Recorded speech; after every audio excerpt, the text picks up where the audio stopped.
Fala aí, galerinha querida, aqui quem fala é o professor Rosante de História e a gente está aqui hoje para falar sobre um assunto muito importante que é a política externa empreendida pelo Dom Pedro II dentro do Segundo Reinado.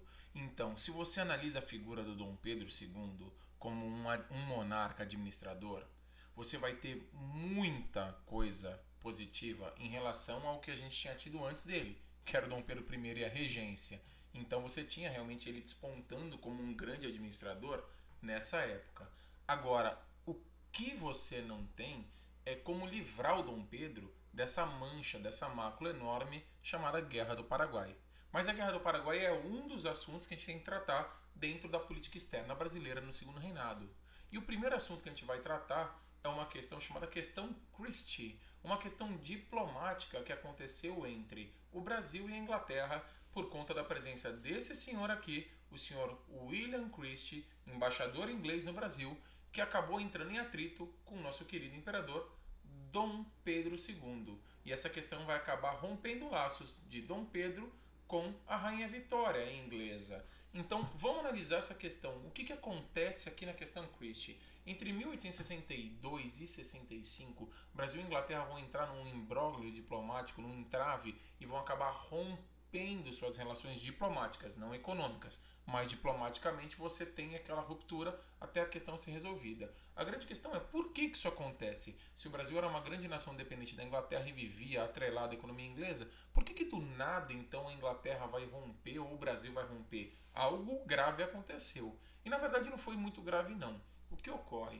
O que ocorre é o seguinte, que a primeira grande causa, a primeira grande questão tem a ver com um navio inglês chamado Príncipe de Gales, que naufragou ali no final do litoral de Santa Catarina e do Rio Grande do Sul. Ele estava indo para o Rio Grande do Sul, porque lá os ingleses tinham um porto livre, um porto que eles não pagavam taxação sobre o produto, e o navio naufragou ali no litoral do Rio Grande do Sul. A carga se espalhou entre o sul do litoral catarinense e o norte do litoral ali do Rio Grande do Sul. E a população local simplesmente saqueou a carga. Na verdade, porque ela nem entendeu de onde vinha a carga. Você imagina, a região era muito pouco ocupada por população, a população era pobre e de repente se acorda, olha para a praia e tem um monte de caixote escrito lá bonitinho, Made in United Kingdom.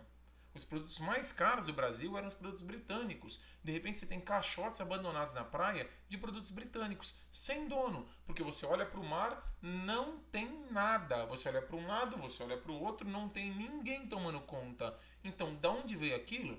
Não sei. Mas como o brasileiro tem um espírito muito caridoso, ele vai lá recolher aquele produto para o produto não ficar ali exposto na praia, abandonado, tadinho do produto. Então essa população vai lá e pega o produto sem saber direito de onde vinha. Obviamente sabia que não era dela, mas estava ali, não tinha dono aparentemente. Daí um ditado muito popular no Brasil, né? O achado não é roubado. Foi bem isso ali. Os caras, bom, a gente achou, não tinha ninguém ali, a gente não sabe de onde veio, a gente pegou. E aí os caras pegaram a carga. Só que os ingleses que foram atrás da carga que foi literalmente perdida no naufrágio, achavam os caixotes abertos e foram avisar, olha, a gente teve um saque, as caixas que a gente conseguiu identificar foram arrombadas e os caras levaram a carga e basicamente foi isso. Isso chegou no William Christie. E o William Christie chegou com o valor da carga para cobrar essa indenização da carga perdida do Dom Pedro. O Dom Pedro II, que até então não tinha nada a ver com essa história. O navio inglês naufragou sozinho, o Brasil não tinha nada a ver com essa história. Ou seja, a bucha não era brasileira, mas foi lá resolver com o Dom Pedro. E o Dom Pedro até falou que pagaria, apesar de ficar incomodado do como o Christie se retratou, reportou a ele, ou seja, o Dom Pedro II, o imperador, a autoridade máxima, não aceitava desacato de ninguém aqui. Mesmo o inglês, embaixador, pouco importava. Para o Dom Pedro II tinha uma coisa muito clara. No Brasil mandava ele. E aí, ele ficou meio incomodado, mas ele falou, ah, tudo bem, eu vou investigar essa história da carga e assim que eu tirar limpo isso aí, eu pago. Só que no meio desse processo, rolou um problema no Rio de Janeiro. Rolou a prisão de dois oficiais da Marinha Britânica no Rio. E isso era um problema enorme. Por quê? Porque pelos acordos de lá de 1810, chamados Tratados de Aliança, Amizade, Comércio, Navegação e Paquetes, que eram os tratados de 1810, aqueles mesmos tratados que criaram taxas alfandegárias favoráveis para a Inglaterra de 15%, então, esses mesmos tratados depois foram renovados depois do reconhecimento da independência do Brasil, Brasil e Inglaterra com quase basicamente a mesma condição, e os ingleses tinham uma condição nos tratados de aliança e amizade, Nenhum marinheiro a mando da rainha inglesa, ou seja, a mando da Vitória, nenhum marinheiro a serviço da coroa britânica poderia ser preso no Brasil se fardado, se identificado. E os marinheiros ingleses acabavam abusando dessa situação e cometendo uma série de delitos, brigas, tumultos em bares, porque era um inferno. Esses caras sabiam que eles não iam ser punidos, então eles abusavam. E aí o que aconteceu foi que dois oficiais desceram sem fardamento, acabaram se envolvendo num tumulto e foram presos. A polícia chegou, prenderam os caras falaram, a gente é da Marinha Britânica, não pode ser preso. Falaram, vocês não estão identificados, não dá para saber. Levaram os dois para prisão e foram tirar a história limpo. Realmente eles eram da Marinha Britânica. Só que essa história chegou no Christie, que foi cobrar do Dom Pedro um pedido formal de desculpas pela prisão dos marinheiros e dos oficiais britânicos e a punição dos guardas que tinham ousado prender os britânicos. Como assim? Como um brasileiro prender um britânico? E o nosso acordo? Isso não pode ser feito. E aí o Christie chegou lá cobrando de forma muito áspera Dom Pedro, que se incomodou e falou, peraí, a gente tem um acordo, os oficiais não estavam fardados. Então, se eles não estavam fardados, os meus policiais fizeram a coisa certa, acabou. O Christie, isso é um absurdo. Você não vai pedir desculpa, Dom Pedro? Não, não vou pedir desculpa. Aliás, tem mais. Você está muito folgado. Você está achando que está falando com quem? Quem manda aqui sou eu. Eu mando aqui. Eu não vou pedir desculpa e também não vou pagar indenização pela carga que foi perdida. O comandante do seu navio é um braço duro, foi lá, bateu o navio, afundou ele, a culpa é minha. Eu não vou pagar coisa nenhuma e acabou. E aí a relação desandou. Porque o Christie pegou a marinha inglesa, trouxe alguns navios para cá e sequestrou navios brasileiros do nosso litoral e deixou esses navios sequestrados, alegando que os navios só seriam devolvidos quando o Dom Pedro pagasse a dívida e pedisse as desculpas. A questão desandou de vez, a questão foi levada para um tribunal internacional, já que era um problema diplomático. Para se evitar uma causa maior, uma guerra, você levava para um juiz neutro a analisar a questão. Toda a questão diplomática que acontecia na América na época, você tinha dois juízes muito comuns que iam julgar. Ou era o presidente dos Estados Unidos, um deles, ou era o próprio Dom Pedro. Dom Pedro não podia julgar a causa porque ele estava envolvido nela. O presidente dos Estados Unidos não era um juiz, segundo os ingleses, neutro, por conta da doutrina americana, da doutrina Monroe, a pregação de América para os americanos e não interferência europeia. Os ingleses ainda tinham a questão de acreditar que existia uma certa mágoa, porque os Estados Unidos era a antiga colônia. Então é aquela coisa, os Estados Unidos não pode ser o presidente americano, não pode ser o Dom Pedro. A Inglaterra julgou que na América ela não teria um julgamento justo e essa questão foi levada para a Europa e foi entregue para o Leopoldo, o rei da Bélgica, que foi analisar a questão. Analisou a questão, enquanto a questão está em análise, relações rompidas Brasil e Inglaterra, diplomaticamente está rompido. Tá? E aí você tem o quê? O Leopoldo vai julgar a questão e determina, olha, o valor da carga tem que ser pago. Realmente houve, a população brasileira se apropriou de uma carga que não era dela, então isso deve ser ressarcido para a Inglaterra. O Dom Pedro já tinha até se antecipado a isso, tanto que ele já tinha pago essa indenização mesmo antes do parecer do Christie, do Leopoldo sobre a postura do Christie. Mas, em relação à postura do Christie, o Leopoldo foi muito severo. O Leopoldo era um rei e ele acreditava que a monarquia tinha que ser respeitada. Nessa relação Christie e Dom Pedro, quem é aqui o monarca? O Dom Pedro. E o Leopoldo, ele vai literalmente, tá, dar ganho de causa para o Dom Pedro, alegando que o Dom Pedro não precisava de pedir desculpa, que os marinheiros tinham sido presos por um equívoco dos próprios marinheiros e que o William Christie tinha que escrever uma carta de desculpas ao Dom Pedro pedindo uma retratação formal pela atitude dele frente ao imperador. O Christie se recusa a fazer isso, ele acaba tendo que ser transferido porque o clima fica insuportável, ele vai embora, tá, para o Zimbábue, na época, a Rodésia, ele vai embora para o Zimbábue, na África, onde a Inglaterra começava a fazer o seu processo de exploração imperialista, e aí as relações vão voltar a se estabelecer quando o novo embaixador traz um pedido de desculpa formal e as relações Brasil e Inglaterra voltam a ser como antes. Tudo bem? Beleza? Ou seja, é um problema diplomático por conta do Christie ser um cara que quis bater, enfrentar, chocar-se de frente com Dom Pedro II. Hoje tem um estudo revisionado que diz que essa questão também tem muito a ver com a pressão inglesa para acabar com o tráfico negreiro desde lá de trás, desde o reconhecimento da independência, e que o Christie ficava literalmente reclamando de tráfico que acontecia no Brasil, mesmo após a Lei Eusébio de Queiroz, em 1850, que acabava com esse tráfico negreiro, uma coisa que a gente vê num outro momento quando vai falar da economia no Segundo Reinado. Então hoje tem um estudo revisionado falando que existe uma questão por trás e que tirar o Christie daqui era uma questão, na verdade, de sossego para a elite que ainda usava mão de obra escrava. Tudo bem? Beleza? Tá aí o ganho de causa brasileira, as relações diplomáticas voltam, e aí você vai ter uma segunda questão que é, na verdade, o berço da Guerra do Paraguai. Você vai ter uma questão que vem se arrastando desde o período joanino no Brasil. A questão da região do Prata, da região platina, do domínio da bacia do Prata. O Brasil sempre teve interesse no Uruguai, antigamente chamado Cisplatina. O Dom João, na época dele aqui, o Brasil invadiu a Cisplatina, anexou a Cisplatina e não quis devolver a Cisplatina. Tanto que o Uruguai só se separou do Brasil em 1828 numa guerra de independência, a Guerra da Cisplatina. O Uruguai nasce aí. E ao nascer você vai ter literalmente dois partidos sendo organizados. Um chamado Partido Blanco, o outro chamado Partido Colorado. E o que você tem que pensar aí é o seguinte: o Partido Blanco era um partido incentivado e influenciado pelos argentinos, que tinham o interesse de unir-se territorialmente ou, no mínimo, politicamente com o Uruguai e anular a presença brasileira na região do Rio da Prata.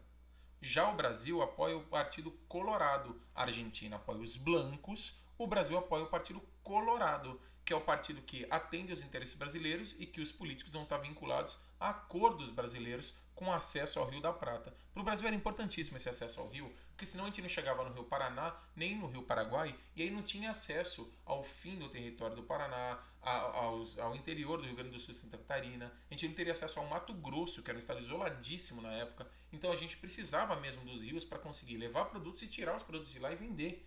Isso era importante para a gente. Então o Brasil vai se meter ali. Só que isso também é importante para um país que fica ali do lado, que é o Paraguai, que não tem saída para o mar e que só conseguia sair para o mar por meio desses rios. Então você envolve Brasil, Argentina, os dois ali brigando diretamente pelo domínio, o Uruguai, que também faz parte ali da foz do Rio da Prata, e o Paraguai, que tem interesses diretos em poder usar o rio para chegar no oceano. Então é uma disputa pela hegemonia da Bacia do Prata, a questão platina. E nessa questão platina, o que você também vai ter que contar é uma disputa caudilhesca nas regiões. Por exemplo, o caso da Argentina é claríssimo.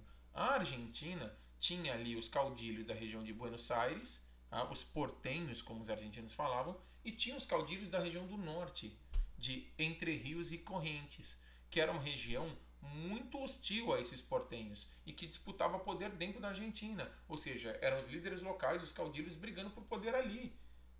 É uma questão que também vai influenciar esse jogo político. Quando você tem um caudilho, um grupo favorável aos seus interesses, a situação fica mais calma. Quando não, o atrito volta a ficar mais forte. E isso acontecia muito claramente no Uruguai. Toda vez que você tinha o Partido Colorado no poder, o Brasil estava numa situação mais cômoda. Só que a Argentina se incomodava.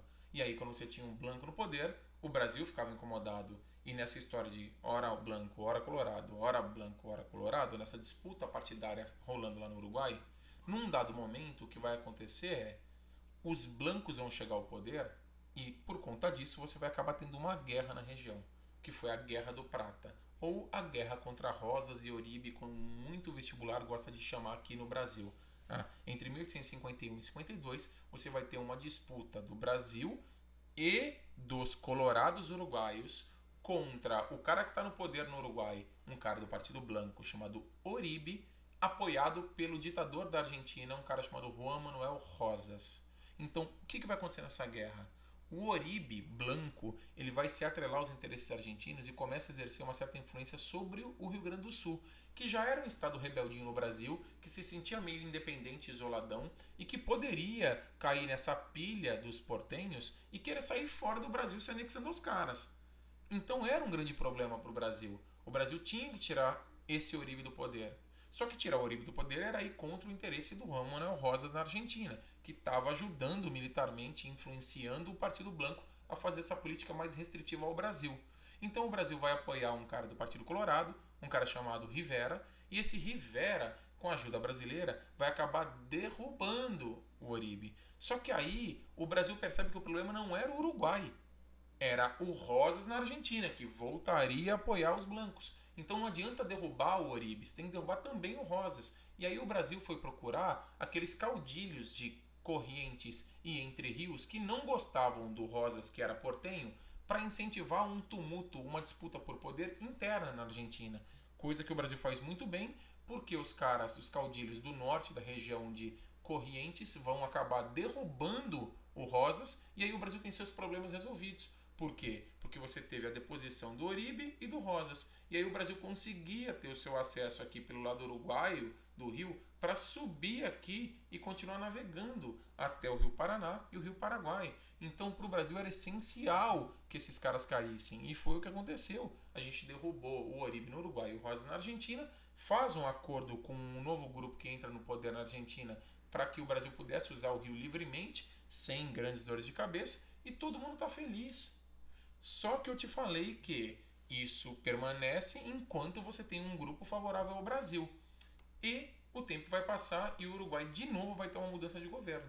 E aí quem vai chegar ao governo no Uruguai é um cara do Partido Blanco. A Guerra do Paraguai nada mais é do que o ponto mais alto, ou seja, é o ápice dessa disputa pela região platina. É, na verdade, uma continuação, quase que um braço da questão do prata. Por quê? Porque você vai ter a disputa pelo prata, a disputa pela bacia do prata como grande marca. E você vai ter aí um novo agente que não participou daquele primeiro tumulto, que é o Paraguai. Por quê? Porque o que vai rolar? O Uruguai vai ter no poder nesse momento um cara chamado Aguirre. E o Aguirre era do Partido Blanco. O Brasil, você já sabe que odeia os blancos no poder no Uruguai porque se sente prejudicado. Então o Brasil vai influenciar um golpe dado por um cara chamado Venâncio Flores, que era colorado. Então era pra gente colocar o Flores, que era favorável pra gente. Só que nesse momento a Argentina também não tinha mais interesse em apoiar o Partido Blanco. Ela já tinha feito acordo comercial com o Brasil e para ela, ela não queria mais comprar essa briga. Os caras estavam no poder na Argentina, estavam muito bem em relação com o Brasil. O atrito tinha diminuído. Então o Flores, do Partido Colorado, acaba tendo apoio do Brasil e da Argentina. O que faz com que o Aguirre só possa correr para o lado de um cara. Ele vai buscar apoio do ditador paraguaio, um cara chamado Solano Lopes. Ele vai até o Solano Lopes e propõe um acordo para o Solano Lopes. O Solano Lopes apoia o Aguirre no Uruguai, porque com isso ele garante esse acesso livre ao mar por meio dos rios. Esse apoio paraguaio, no fundo, parece até estranho, porque você sempre teve o Brasil e a Argentina em lados opostos, em lados rivais. E de repente a Argentina está do lado do Brasil e o Paraguai aparece como rival. Só que o Paraguai tem interesses. O Paraguai estava crescendo muito rápido, o Paraguai estava num processo de desenvolvimento industrial, aliás, apoiado pela Inglaterra. Então vamos desmontar um pouco aquela mítica que existe de que a Inglaterra tinha interesses na guerra e por isso ela não queria que o Paraguai crescesse, porque talvez a Inglaterra com isso ganhasse, o Paraguai podia ser um rival. A Inglaterra vendeu armamento para o Paraguai.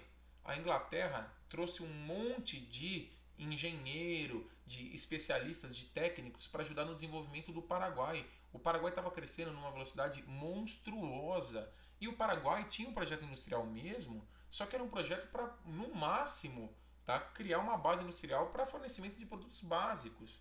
Isso aí não ia quebrar o mercado inglês, longe disso. A Inglaterra ganhava com esse desenvolvimento que o Paraguai estava tendo. Aliás, muito mais lucrativo para a Inglaterra a longo prazo do que, por exemplo, uma sociedade latifundiária como a brasileira. A ideia deles era literalmente financiar esse desenvolvimento do Paraguai, abrindo as principais indústrias lá. O Paraguai estava ganhando muito com isso e começa a despontar como um possível candidato à potência na América do Sul. E aí o Brasil e a Argentina sempre acharam que só tinha espaço para os dois, que eles eram as duas grandes nações e que ninguém mais poderia rivalizar, começam a ver um terceiro aparecendo aí. O que rola nessa situação é que o Brasil e a Argentina vão acabar apoiando o Flores, o Venâncio Flores, a derrubar o Aguirre no Uruguai. O Aguirre é derrubado e aí o Solano Lopes vai mandar suas tropas para ajudar o Aguirre. O apoio paraguaio, inclusive, é bélico, porque ele manda as tropas para ajudar o Aguirre, já aprisiona um navio brasileiro que estava ali na região do Rio Paraguai, não deixa o navio voltar e avisa o Brasil que ou o Brasil aceita o Aguirre no poder e não interfere lá, ou as questões vão se tornar mais severas. O Brasil ignora completamente o pedido de Solano Lopes, com apoio argentino, e mantém o apoio ao Flores, e aí o negócio desanda de vez. O Paraguai entra nessa guerra e invade o território do Mato Grosso, anexando áreas brasileiras ao território paraguaio. Aí, meu amigo, é uma declaração de guerra. O conflito vai começar opondo de um lado o Paraguai, ah, com o suposto Aguirre que ainda pleiteava o trono do Uruguai, ali o poder no Uruguai, e do outro lado um grupo chamado Tríplice Aliança, que era o Brasil, a Argentina e o Uruguai, liderado pelo Venâncio Flores. Então você vai ter aí rapidamente um abafar do Aguirre no Uruguai, e aí o que você vai ter na guerra são literalmente três grandes nações contra um, o Paraguai sozinho. E isso é vergonhoso, porque a guerra começa e vai durar entre 1864 e 70, e o Paraguai, durante os 2 primeiros anos, tem ampla vantagem. Dá uma olhadinha aqui no mapa, olha só, esse contorno em salmão, que é a máxima extensão que o Paraguai obteve. Olha só, o terreno paraguaio, parte da Bolívia, boa parte aqui ó, do oeste do Mato Grosso, ainda não existia na época Mato Grosso do Sul, era tudo uma coisa só, o Mato Grosso.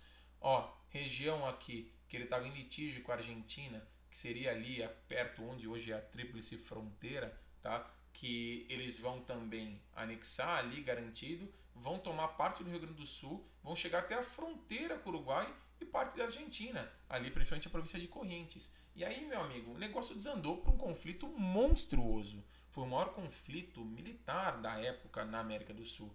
Foi muito sangrento.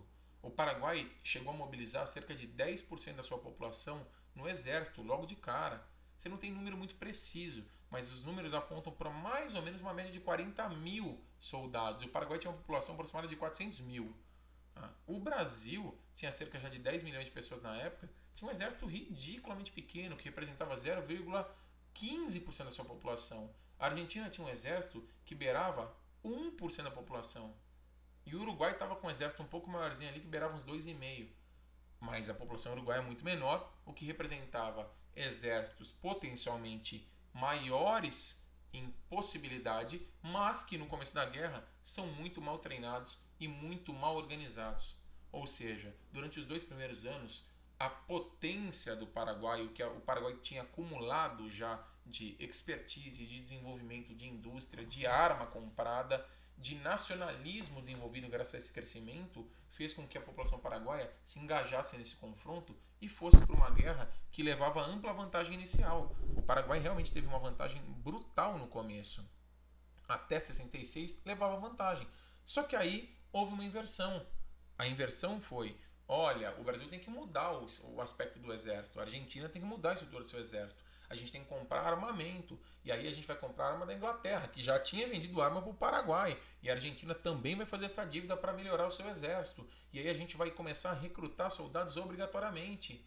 Além dos que iam voluntariamente graças às propagandas contra a guerra, os chamados voluntários da pátria. E aqui você tem uma das propagandas, colocando aqui ó, o nosso Solano Lopes, o líder paraguaio, em cima de uma pilha, tá? Uma torre de crânios aqui, caveiras, com uma cabeça cortada, ou seja, ele estava matando um monte de gente, ele era um ditador que tinha que cair. E a Tríplice Aliança fez um acordo que a guerra só acabaria quando ele caísse no Paraguai.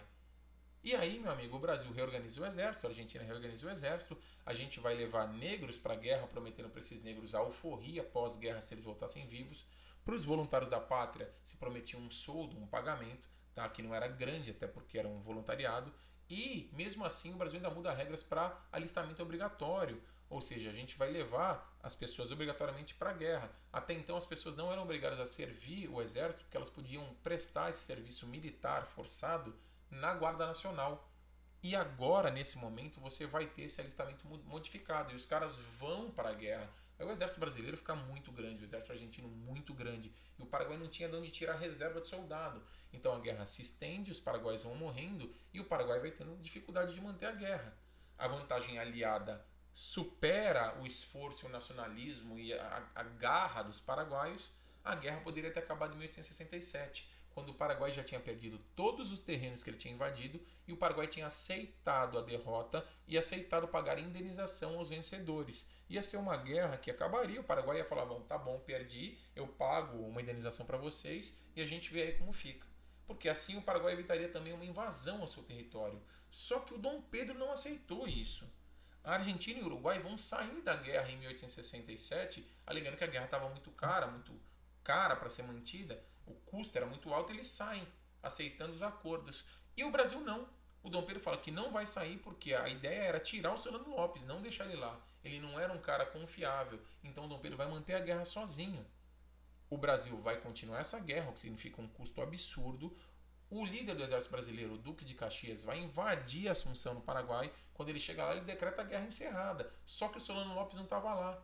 Então o que acontece? Ele volta para o Brasil, Dom Pedro manda ele voltar para a guerra para caçar o Solano Lopes e ele teria confidenciado para os seus soldados que ele não era um assassino, que ele era um militar. Então que ele não faria isso. Ele alegou para o Dom Pedro que ele estava com problemas de saúde, que ele estava doente e que ele não pode manter essa campanha militar.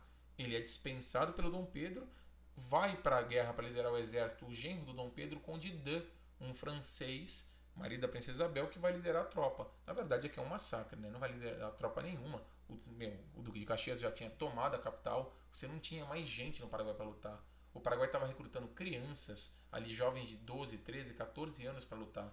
Era um massacre. E o Brasil vai terminar com esse massacre caçando o Solano Lopes, que vai ser pego na Batalha de Cerro Corá, onde ele acaba morrendo. O Brasil acaba com a guerra, mas quais as consequências disso? A primeira consequência é a destruição do Paraguai. Você tem dados hoje já revisados que apontam para 70% da mortandade da população paraguaia. 70%. Sendo que esse número era muito maior expressivamente na população masculina, que foi basicamente dizimada na guerra. Alguns números relatam que da população paraguaia, a cada 100 homens em idade ativa de trabalho, sobraram 2. Ou seja, você reduziu a população masculina a nada. Você acaba com o Paraguai. Das mulheres que sobrevivem, boa parte foi violentada. E boa parte dessas mulheres não sofriam um estupro. Eram inúmeros estupros. E acabavam engravidando por conta dessa sequência de estupros. E elas não podiam nem pensar em abortar essa criança. Porque essa criança era o futuro do Paraguai. Seria a sucessão do Paraguai. É o cara que vai fazer o Paraguai crescer daqui a pouco. A economia paraguaia é devastada. Todo o progresso que o Paraguai conseguiu é destruído.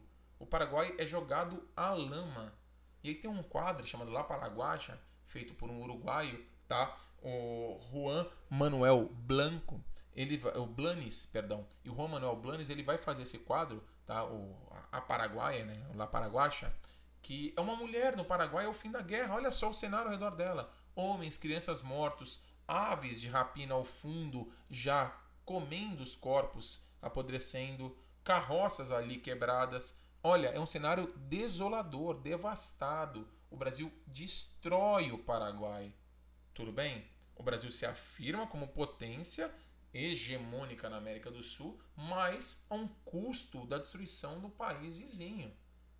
É irônico, hoje o Brasil tem uma ponte que liga o Brasil ao Paraguai, que chama Ponte da Amizade, né? É meio estranho isso. Mas você tem outras consequências, que não só a destruição paraguaia. Você tem o fortalecimento do exército brasileiro, que durante a guerra se fortaleceu como órgão, como organismo mesmo, tá? E aí isso é importantíssimo, porque isso vai ser um dos fatores que lá na frente vai levar a, inclusive, ao atrito entre o exército, as forças armadas e o Dom Pedro II, levando a um dos motivos da decadência do Império e a proclamação da República. Você vai ter esse exército voltando para o Brasil com ideias abolicionistas e republicanas. Abolicionistas porque os caras que lutaram junto com os negros não conseguem mais ver os negros como inferiores, como desiguais. E mesmo esses negros que ganham a liberdade lá quando voltam, eles vão voltar e não vão conseguir ver a sua família, às vezes a mãe, às vezes algum irmão ali sofrendo chibatada, sendo acorrentado no trabalho escravo e ele livre. Então você gera uma pressão muito grande para acabar com a escravidão. Os brancos que lutaram ao lado dos negros não conseguiam mais ver os negros como inferiores. Virou irmão de sangue. E aí, meu amigo, acabou com isso. Você pode ver isso em exemplos nos Estados Unidos, quando você tem aqueles filmes que retratam a história americana de combate, onde você pega lá aqueles caras mais preconceituosos, estados mais preconceituosos, que aí eles vão lutar com um negro, com um mexicano, com um asiático, e eles combatem junto e depois vira todo mundo irmão. Esse sentimento que se desenvolve durante uma guerra, essa irmandade, tá aí, ó. Os soldados brasileiros também voltam com ideias republicanas, porque no contato com os argentinos e uruguaios, eles literalmente começaram a ser questionados como era ter um rei, por que um rei, por que o cara nasce no poder. E aí esses republicanos falavam, a gente vota, a gente escolhe quem a gente quer no poder. E aí os soldados começam a entender que a república parecia mais plausível, mais concreta, melhor, porque a troca de poder era mais fácil. E você teve um aumento da dívida externa brasileira a um nível basicamente impagável. Ao final da guerra, o Brasil estava enforcadíssimo numa dívida, principalmente com a Inglaterra, e não tinha como pagar isso a curto prazo, o que vai enforcar também as finanças do governo e apertar o governo na crise econômica, que vai ser um dos fatores que também vai empurrar o império para o seu declínio. Tudo bem? Mas essas questões econômicas, todo na verdade o grande produto que se desenvolve economicamente, que é o café, um pequeno surto que o Brasil vai ter de desenvolvimento industrial, e depois, num outro momento, a crise que leva à decadência do segundo reinado e a proclamação da República, são assuntos para outros encontros, beleza? Espero ter sido claro com vocês. Um grande abraço. Até mais.